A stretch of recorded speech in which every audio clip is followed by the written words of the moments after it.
What's good, y'all? Welcome back to Believe It Miami Heat, brought to you by the Believe Network. As always, I'm your host, Anthony DiNardo. Not coming to you live today. I know I haven't gone live streaming in some time now, but I was busy last weekend and this weekend. As you might be able to hear in my voice, I'm a little bit under the weather. And if you can't hear it in my voice, go watch my YouTube video from yesterday, my reaction to the Heat game versus, I don't even remember who they played, versus the Jazz, because it was a trip. But anyways, I wanted to come to y'all with a podcast post because we got a whole lot to talk about. Timestamps are down below on the YouTube video and on the audio side. You just got to look in that description because there's a lot to get into. Now, in the last week, the Miami Heat went 3-1. They had that win versus the Kings when Jimmy Butler was suspended, and that was one of the most fun wins of the season. You also had that win versus the Blazers in the F. Joe Cronin game. I wish the Dame package would have played a little bit better. Jovic had a little bit of a run there, but regardless, the Heat still got a win. And then they did lose to the Denver Nuggets, a game that I did not watch live because I was feeling terrible. But from my research and reading Twitter and watching the highlights, it sounds like the story of the game was Terry Rozier having like 17 air balls, but it is what it is, because going into that game versus the Jazz, I do feel like Terry Rozier is really where that game turned around in the third quarter. And obviously, Jimmy Butler is in his Jim VP mode, and he was dominant yesterday with 37 points, and the Miami Heat came away with a win. All of that being said, the Miami Heat are now 6th place in the Eastern Conference. They are tied in the loss column with Orlando at 7, one up on Indiana in the loss column at 8, and they are... wow, they're actually one game back of the Knicks at 4, because both the Knicks and the 76ers have 25 losses. The Miami Heat have 26. So everything is very, very close in the Eastern Conference. That's why every win matters. Now, my goal for this Heat team is just to finish in the top 6, because I don't want to play in the play-in tournament. We know last year they almost missed the playoffs entirely because they, of course, lost the first game to the Atlanta Hawks. And then they were one Max Strus explosion away from losing to the Chicago Bulls and missing out on the playoffs entirely. So anything can happen when you're in a one-game winner-go-home thing, right? So I want to avoid that. And I also think it puts the Heat at a major disadvantage because they're coming off an intense play-in tournament battle while the Milwaukee Bucks were resting, going into that first round series. Now, it obviously didn't matter. The Heat kicked the Bucks' ass, but I still think the most rest that this Heat team can get going into the playoffs, the better. So I don't care if they finish 6. I don't care if they finish 5.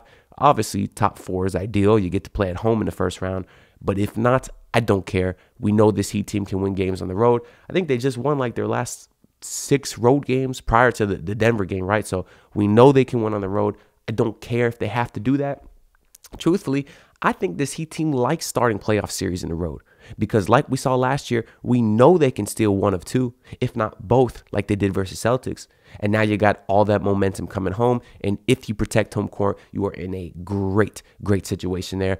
Obviously, you'd want the game 7 at home. That's kind of the advantage of finishing, with a better home or with a better record. But the Miami Heat did go into Boston in TD Garden and beat the Celtics ass in game 7. So clearly they don't care about any of that stuff anyways.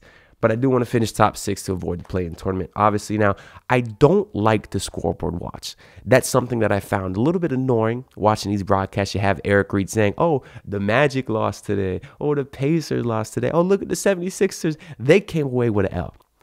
The way I look at it, worry about your own team. And I get, this is nothing against Eric Reed. He's just doing his job. And this is something he does every year because it is relevant. You got to let the people know how the competition is doing. But as Heat fans, I think we should stop worrying about what other teams are doing because we've seen this Heat team have a ton of bad losses. The Miami Heat play the Detroit Pistons next. If the Heat lose to the Pistons, then it doesn't matter what the hell the Magic are doing or what the hell the Knicks are doing because you got to take care of your own business. And it's not like the season ends next week, right?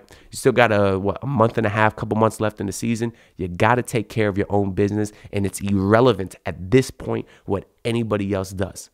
Because it's been frustrating earlier this year when we've seen the Heat have bad losses. And you're saying, hey, oh, this other team lost, so let's celebrate. Oh, the Milwaukee Bucks just lost 5 games in a row after hiring Doc Rivers. But the Heat were in the midst of like a 7-game losing streak themselves. Now, I know the Heat beat the Bucks, and tide started to turn at the same time. And obviously the Bucks are actually playing pretty well now. I know defensively they've been a little bit better, so maybe they're starting to figure it out under Doc. But we know come playoff time, that's where Doc Rivers shows how much of a bum he truly is. So I'm not worried about that team. But point is, if you're the Miami Heat, you got to take care of your own business. They actually have, I believe, the easiest remaining strength of schedule. So if that being said, you're in good shape. Take care of business. Beat the teams you're supposed to beat. Because that's not something that we've been able to say about the Miami Heat for many years now. They always play down to the competition, and they have a lot of bad losses. They were down double digits to the Utah Jazz yesterday, and I wasn't getting nervous, but it was too close for comfort for majority of the time, which is fine. I'm not saying that you're going to blow out all these teams. There's professionals on the other side too, but at the end of the day, you got to beat who you can beat, and they did that yesterday. So I'm very happy. I don't care if they win by 1. I don't care if they win by 10. You just got to take care of business. No, I know I said they have the easiest remaining schedule left in the NBA, but it's not a cakewalk. Just looking at the next few games here, you do have the Detroit Pistons next. That's on March 5th. But after that, you got Dallas, very tough. You got OKC on the road, very tough. Washington, you should win. But then you got Denver again right after that. And after that, you do play Detroit a couple times, followed by a Joel Embiid-less 76 or so. It lightens up a tad after that. But point is, this next week, I guess, will be rough. Week and a half with Dallas, OKC, Denver. So if you can win a couple of those games, you'll be looking pretty good because that's sort of a nice measuring stick for this team. Obviously, the Heat have been playing well. I really want them. I really want to see them keep that up. Now, a couple interesting factors in that. One, you still got Tyler Herro out. If he comes back, how will that kind of fare in this rotation? Because let's say he could play next game versus Detroit, right? This team has been playing so well. Duncan Robinson has been playing so well. Do you bench him? Because we know this season, Duncan Robinson coming off the bench is not as good as Duncan Robinson starting. This season as a starter, Duncan's averaging like 17 points a night on very efficient shooting. And if you bring back Tyler Herro into that, Tyler Herro's had a nice, he's had a fine season.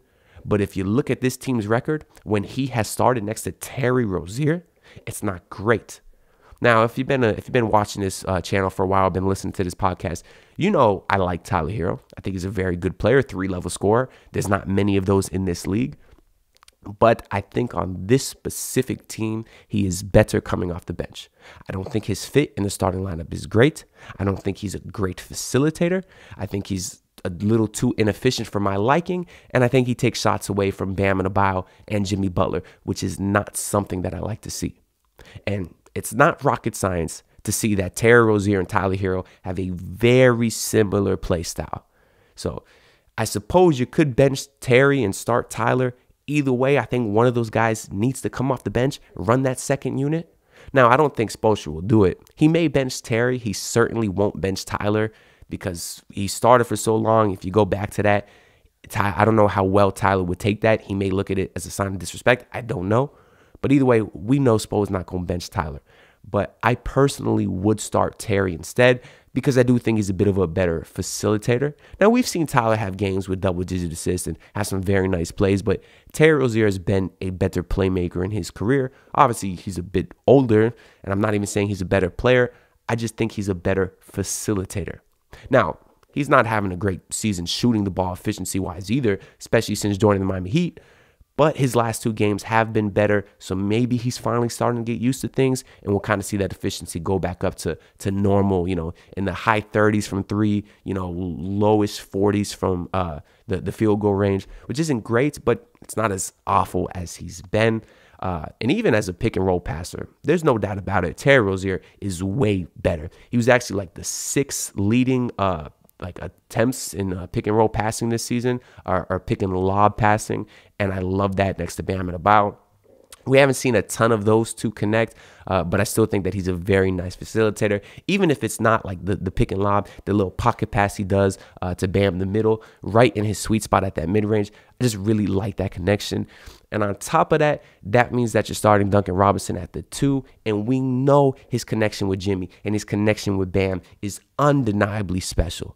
That dribble handoff that they do to get Duncan Robinson open has been cash all season. His whole career, really. It's one of the most efficient shots in basketball history. It's like I always say, number one, Kareem Skyhook. Number two, Hakeem Olajuwon's Dream Shake.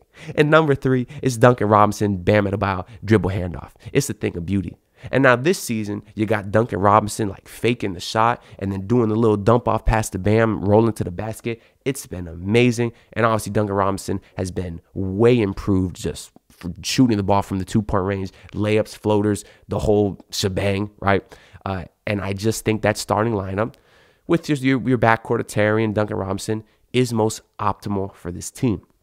Now, the other interesting notes as far as the starting lineup is Nikola Jovic. Seems like Spoelstra's giving my boy a bit of a leash because earlier in the season, he'd play a little bit. And if he made a mistake or two, Spo would kind of yank him early. I get it. He's young. You're trying to win games. But Jovic has started the last, close to 10 games now, it seems like. And he's been good. I think he's been good. He hasn't been as dominant as a lot of Heat fans think he was. That's why, I was telling, because when you had everyone hurt, Jovic was getting a bigger role. He's playing very well. We saw him score like 20 points versus someone, I forget who, but all these Heat fans are like, oh, he's going to be a star. You got to start him right away. And I said, temper your expectations. He's 20 years old. For every game that he scored 20, we've seen him score 0 and miss like 6 layups.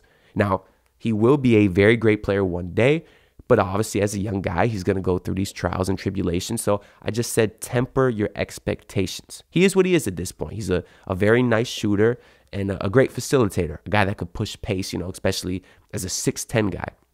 So Spo has been starting him at that power forward spot. We know that's something earlier in the season Jovic didn't really love because he wants to play more of a point guard. But I do feel like he's got a lot of opportunity to run the offense at the power forward position. So I really like how they've been using him. And of late, since everyone's been healthy and he's been starting, he's been a very nice complementary piece. You can't really tell he's there a lot of the times, which I think is great because it means he's not making mistakes. It means he's playing his role well and fitting in seamlessly. When he's getting the ball at the 3-point line off driving kicks, he's cashing it. He's at like 45% from 3 this year. When the offense is slowing down a little bit, they give it to Jovic, who could have 2-3 buckets in a row. Because that's why they're starting him, because he's a very good offensive player, and this Heat offense kind of sucked for a while. Now, I personally think I would start Jaime Jaquez at the 4 because neither one of those guys is really playing great defense. Jaime is okay. He's not a bad defender. Jovic gets cooked a lot of the times. He's 6'10", yes, but he's obviously skinny. He's a child, literally, right? And I just think if both of those guys are not going to play defense, I'd rather have the better offensive player because I do feel like Jaime Jaquez fits very well with that starting lineup as well. People will point to the shooting and say, oh, well, if you have to drive and kick, they'd rather drive and kick to Jovic instead of Jaime. I get it. Jovic is obviously a way better shooter, so in theory, he fits better offensively. But this Heat team has still got off to very bad starts offensively. They were down like 9-0 to the Jazz yesterday. They were down like 9-0 to the Nuggets before that. I think they got off to a slow start versus Portland too. They were down almost double digits in the first quarter. So it's not like this starting lineup has been world beaters on offense. They've still been starting off a little slow. So for that reason, I think I'd like to at least try Jaime Jaquez. He's the better player at this point. But I have no problem with continuing to start Jovic. I mean, you have Jaime come off the bench, and he could kind of be that scorer in that second unit too. And let's say they start Tyler Herro again. Well, now you got Jaime Jaquez on the bench that hopefully can be that go-to scorer. Because the one thing I've been saying about Jaime is, he went out with the groin injury, and during that time, everyone else kind of got healthy. And then when Jaime came back, he didn't quite have as big a role as he did prior. And I think he's too good a scorer. He's too efficient coming out of that post in that mid-range game to not get, 6 or 7 looks a game minimum. I really believe in that because every time he gets the ball down low, he is cooking. But more so, I want to talk about Jimmy Butler, who's taken a clear step as, the meme is ringing true once again, where you start the season, October, for the next few months, does Jimmy even care about basketball?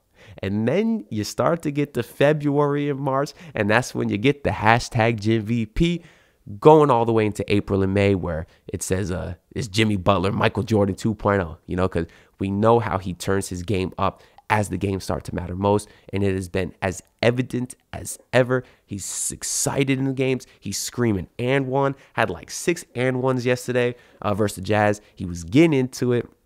And it's obvious as a Heat fan when Jimmy cares. I don't have to explain that to y'all. But they actually did ask him about this transition into playoff Jimmy. And it was after a couple games ago.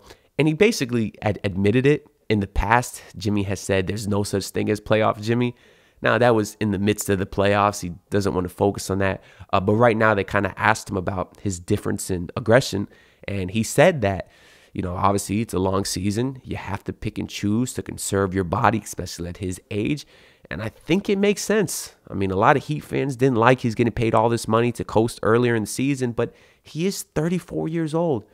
He's not a spring chicken no more. And especially a guy like that who his body hits the floor 10 times a game. You gotta conserve your body. And if him coasting in January versus the Pistons means that he could score 57 points versus the Bucks in the playoffs, then it's worth it to me. Now, last season, I think Jimmy needed to pick and choose his spots a little bit better. He waited a little bit too long to get it going because they almost missed the playoffs entirely. And what good is playoff Jimmy if you missed the playoffs? But this season, it's obviously he's getting it going a little bit early. And it's just nice to see how when he tries, how unstoppable he is. Like, I feel really lucky that this guy plays for my favorite team. He's so fun to watch. You had some other Jimmy Butler news this week where he was in that Fall Out Boy music video. You had the return of Emo Jimbo, and I think the name of the song was like Sorry for Stardust or something like that. That's not my type of music. I'm not a Fall Out Boy or anything like that, but low-key, the song is kind of good.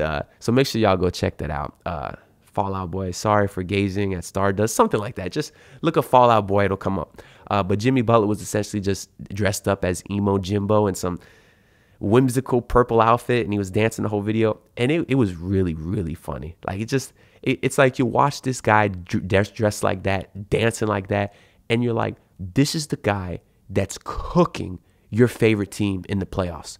This is the guy that is cooking the best perimeter defender in the league, Drew Holiday, in the playoffs, screaming, I own you. Just an absolute animal. And then you see him do that and then dance in a Fall Out Boy music video. I put a tweet out that did pretty well. Actually, make sure y'all follow me at AnthonyD_Heat on Twitter. So that way you can see when I'm posting and all that kind of stuff. But I said that Jimmy Butler has found the perfect balance of not taking himself too seriously and, enjoying life outside of basketball, and also being a cold-blooded killer on the court that leaves no doubt in Miami Heat fans' minds that he cares about winning a championship over everything else. It's like a lot of times you might have players that care too much about the game and they don't enjoy life outside of basketball. And I think that's important because it's a business. It's a game at the end of the day. Their life outside should be more important, right? But then you got a lot of guys that worry about that too much. You got James Harden with all the partying, and that was a big thing with Dwight Howard too much. He was joking around. You didn't think they really cared about winning a championship. But ask any Heat fan how bad Jimmy Butler wants a championship, and they will tell you that he wants a ring more than anything else in the world. He's truly a special player and a special person. The fact that he can have all this fun, outside of the court and enjoy life as he should, but then be able to flip a switch and be an absolute killer when the games matter most.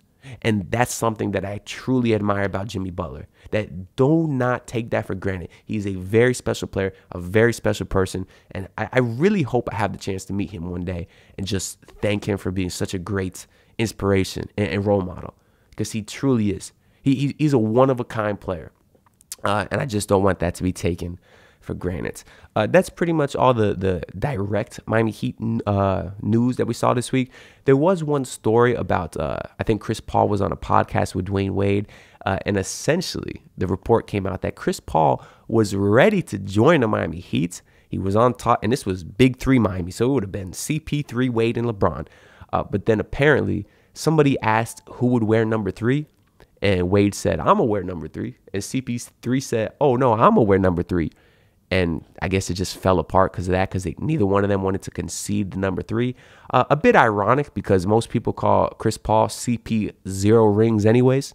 So it's a bit ironic that he cares about the number 3 so much. But hey, if that guy cares more about a number than winning a championship, I don't want that guy on my team anyways. But That would have been a nice big three. I'm not gonna lie to you. Some other NBA news that we got this week.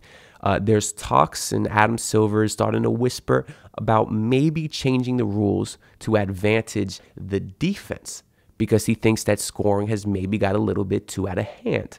Now, a couple things that we've heard with that is maybe bringing back hand checking or eliminating the 3-second violation, defensive 3-second violation. Now, as far as the hand checking, right? For those of you that don't remember, there was hand checking in like the 90s. I say that as if I was alive. I wasn't. I was born in 98. But basically, you were allowed to press your hand on the defender while they were isoing or driving. You weren't allowed to push, but you were essentially allowed to keep your hand on their side or on their back, right? Now, they eliminated that. If you touch a guy even for a second, it's a foul. I think if you were to bring that back in the league, I don't think that'd make much of a difference. I think these guys nowadays are so skilled that it wouldn't really affect scoring. The one thing I do like about it is maybe that would eliminate the James Harden's rip through trying to draw a foul. If you have a guy's hand sticking out, Harden tries to rip through. I guess now that wouldn't be illegal. Maybe it still would be that they'd call like a shooting foul or something. But I do think there's too much ticky-tack fouls in the NBA, so that I don't have as much of a problem with. Eliminating the defensive 3 seconds, though, I think is kind of crazy.